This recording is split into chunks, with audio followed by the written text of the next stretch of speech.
If you're about to leave for boot camp and your family doesn't understand why, send this video to them, because there's a lot that you probably want to say and won't, but I will. Now, first off, look, I know you're scared, not of joining the military, but of losing them, of disappointing them thinking that you're making a mistake by joining. And I've seen hundreds of people go through this process. So if I could sit your family down for a moment, this is what I would tell them for you. This isn't a phase. This isn't reckless. This isn't running away. This is running towards something. Purpose, challenge, growth. You see danger, they see meaning. They're not doing this to hurt you. They're doing this because something deep inside them is saying, I need to do this. And if they ignore that voice, it will turn into regret. And I'll say it this way.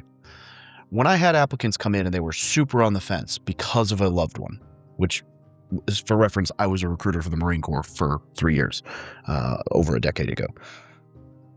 This was a common thing.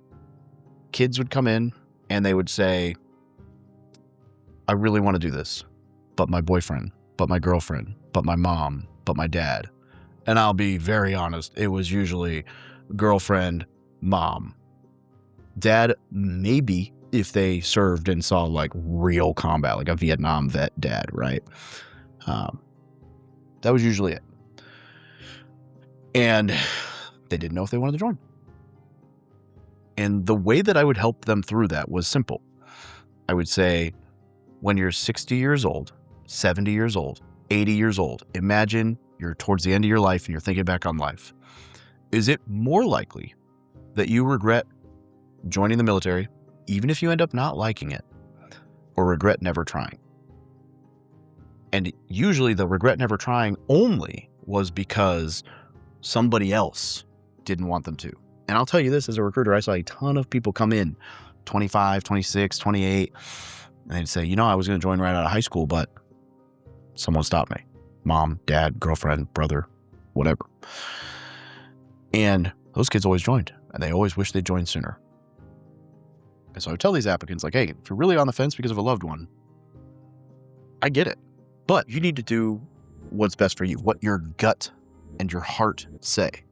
And I'll tell you this too, like, I tell kids, if the only reason you're joining is because of benefits and you don't actually like have a drive to serve, there's a very good chance you're going to be miserable for that 4 years. And so like maybe reconsider that. But if you have that drive, that gut, that feeling, that calling to like need to go do something, be part of something bigger than yourself, don't silence that for anybody. Do not live somebody else's purpose, especially as a boy, as a man. You need to live your purpose. A man without purpose is a dangerous thing to themselves. We don't need that.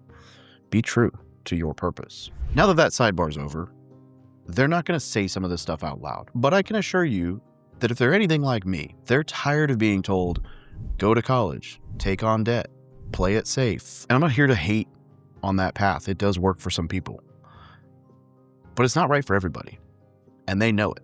And when I first wanted to join, everybody thought I was making a huge mistake for not going to college. And then they took on debt and went to college. And now I can go to college without debt. In fact, I can get paid to go to college. And now my kid can get paid to go to college. And look, if you talk them out of this, they might stay. They might go to college. They might get a normal job. They might do everything right. But years later, they're going to ask, what if I had gone? And I've met those people, like I mentioned, at 25, 26, 28 when they come in and they join. But I've also met those people at 30, 40, 50, 60, 80. I've met people who all they wanted to do was serve, and for a medical reason they couldn't, and they feel guilty. But I've met a ton of people who didn't, usually because of a loved one or something else that was an external pressure, and it is a huge regret. And they ask any service member if you know the phrase, I was going to join, but, because boy, do we hear that a lot. It's very common, much more common, I think, than anyone I've ever heard of joining the military than being like, nope. And I'll tell you, I've met plenty of people who joined the military and didn't like it. I don't know that I've ever met a Marine who joined the military and regrets having done it. They might not have liked it, but they don't regret it. I know a ton of people who went to college who regretted it. This isn't about college versus military, though. This is about you supporting a loved one. And look, just to drive this point home, this is something that nobody else tells you, so I'm just going to hit it again. Even people who didn't love the military don't regret joining it. And some of the reasons are because it builds them, it changes them, it forces growth. It helps them become a better version of themselves. Not to say you can't become a good person without the military, but it is a surefire way to grow up fast. And it turns them into someone stronger. So look, if you love this person, be supportive of them. Support them. You don't have to love the decision, but being unsupportive and putting guilt on them about what they want to do with their life is selfish. And this isn't about agreeing with them. It's about trusting them to make the right decision for themselves. And look, if you're the one leaving and you're watching this, this is your life. It's not your parents' life. It's not your friend's life. It's not your girlfriend's life. It's your life. You don't need permission to live your life. But you do owe them honesty. Like, say it loud. Be proud of your decision. This is your choice, and I support you on it. So, parents, loved ones, friends, this is what the person who sent you this video wants to tell you. I love you. I'm scared too, but I need to do this.